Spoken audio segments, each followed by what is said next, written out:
is the ultimate budget productivity setup. Stick around as I will be giving the final price of the productivity setup at the end of the video.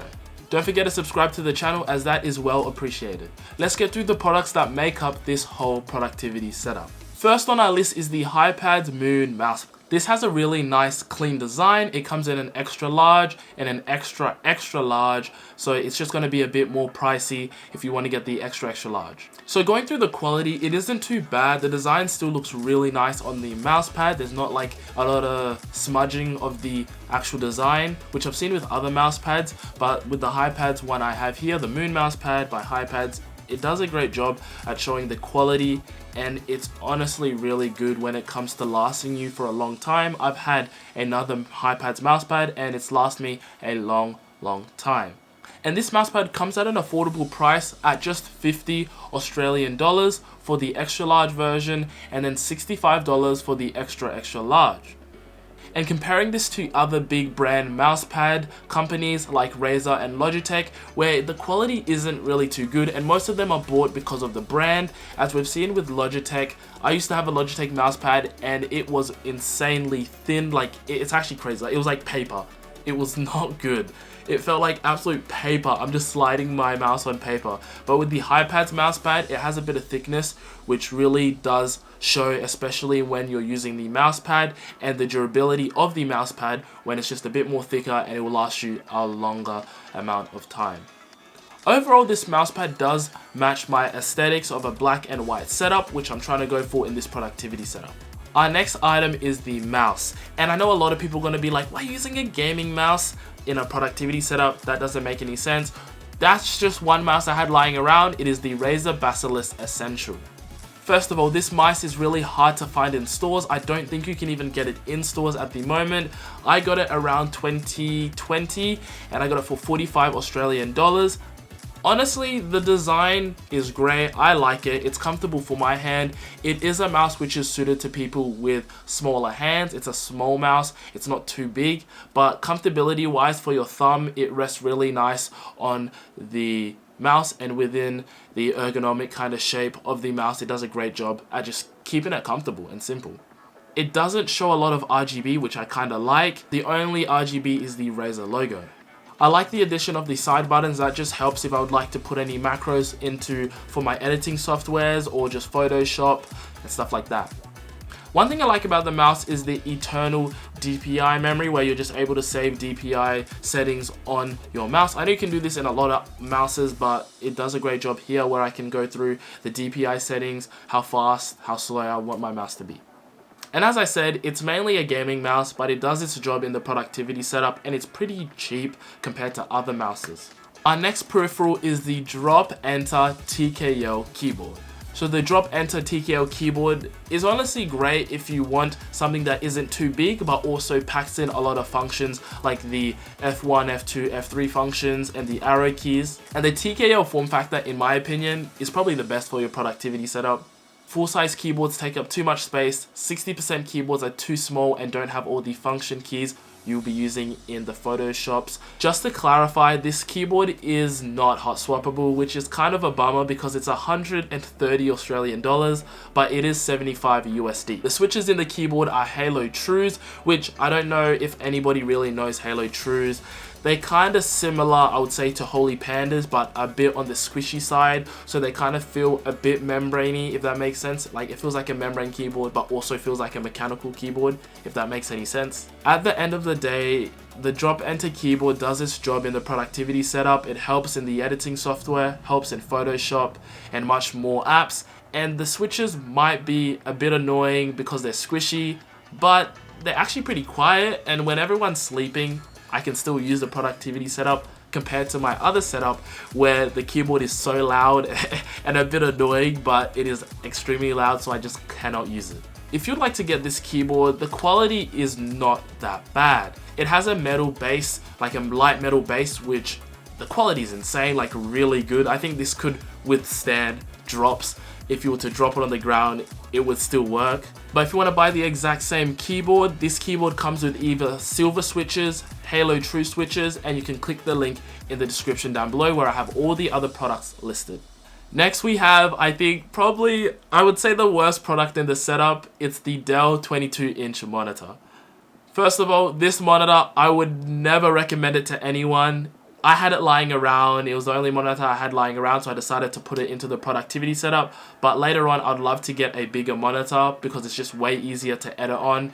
This monitor only displays 1650 by 1080.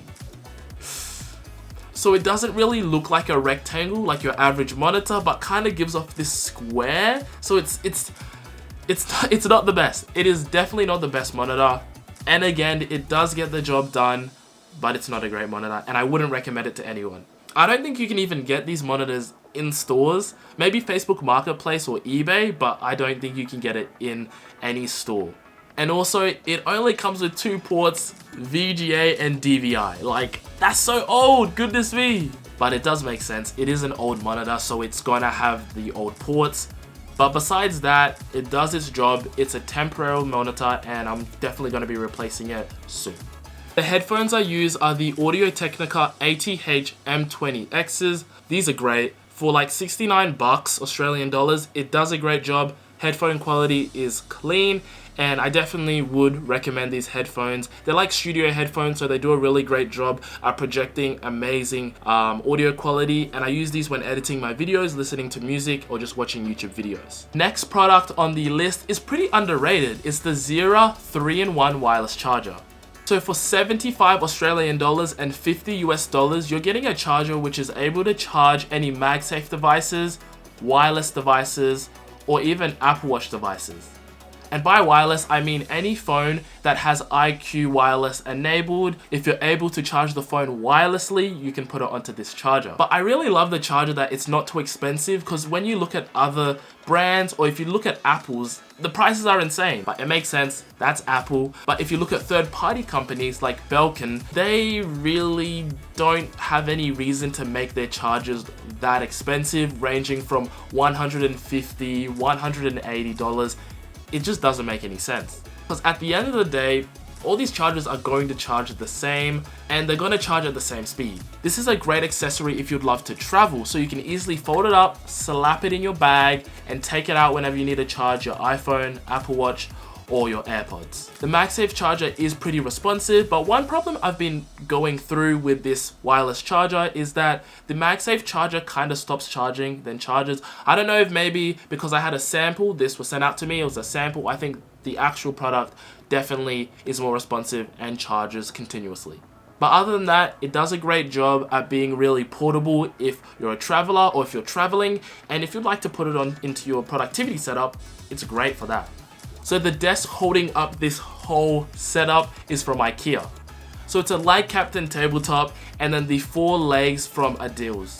The quality of the desk is pretty good at the moment because it's new, but the time will tell when it starts to maybe burn down a bit, because this was a cheap desk. It only cost me, I think, around $45. With the legs, it got it up to 69 Australian dollars. And honestly, IKEA desks don't really fail me, as I have one in the back right there for my gaming setup, and that has a lot of heavy stuff, and it still lasts me a long time, since last year December. But honestly, IKEA never fails except for the instructions. Their instructions is too complicated sometimes, but other than that, this IKEA desk, it does its job. I've said it does its job, but it honestly does a great job at holding all the items. Not everything here is heavy, and there's not a lot of stuff for the desk to actually hold, but it does its job. And it's, at the end of the day, it's cheap. It will eventually kind of break down, but at the moment, it's doing great for me, and I really do appreciate the desk. Powering this whole setup is the M1 MacBook Air 2020 version. I'm honestly happy about Apple's decision to make their own chip, because it's so optimized with a lot of apps like DaVinci Resolve, Adobe Photoshop, Adobe Lightroom. It's so great when it comes to editing, getting work done. It's that M1 chip that I appreciate it, bro. Like, I really do appreciate the MacBook Air a lot, and with the 16 gigabytes of RAM, editing is a breeze on DaVinci Resolve, Final Cut Pro, and I honestly really love the MacBook Air. It is a bit pricey. I got mine for 1.5k Australian dollars with the 16 gigabytes of RAM, but this computer is normally $1,000, which is a great price for a laptop like this. when you can get 8 GB of RAM, the M1 chip for $1,000 compared to other laptops, like other Windows laptops. This one kind of just cleans it out the way. Obviously, I am gonna nitpick things. For example, the ports. 2 USB-C ports is not enough. One to charge, and then one for like my SSD. That's it. So I had to get USB-C hubs and all these things and a bunch of connectors. It's a mess. The cable management is a mess. It's obviously going to get cleaned up soon, but it's a mess because of this issue with the MacBook having only 2 USB-C ports. It does have the headphone jack, which is good to have. I wish it had the SD card reader, but unfortunately it doesn't have the SD card reader, which is so annoying. Apple knows what they're doing. They know what they're doing. They're waiting for us to go buy the USB-C to SD card readers from them for $100. So like, yeah, they know what they're doing. But this laptop's amazing. I love it. Other than those 2 issues, I love this laptop, and it's a great laptop by Apple, and I would definitely recommend it to you guys. So the productivity setup costs 458 Australian dollars without the laptop. So with the laptop, the price comes to 1,958 Australian dollars and comes down to 1,312 USD dollars. So this concludes today's video, and I hope you liked the video. If you did, like the video. If you didn't like the video, then hit the dislike, but I definitely hope you enjoyed the video. I really did have fun making the video, and I hope it helped you guys if you're building any productivity setup or just want to add accessories to the setup you have now. Subscribe to the channel if you enjoy the content I make, but most importantly, it helps me out and I really do appreciate it. Thank you guys for watching. I hope you enjoyed the video, and I'll catch you guys in the next video. Peace.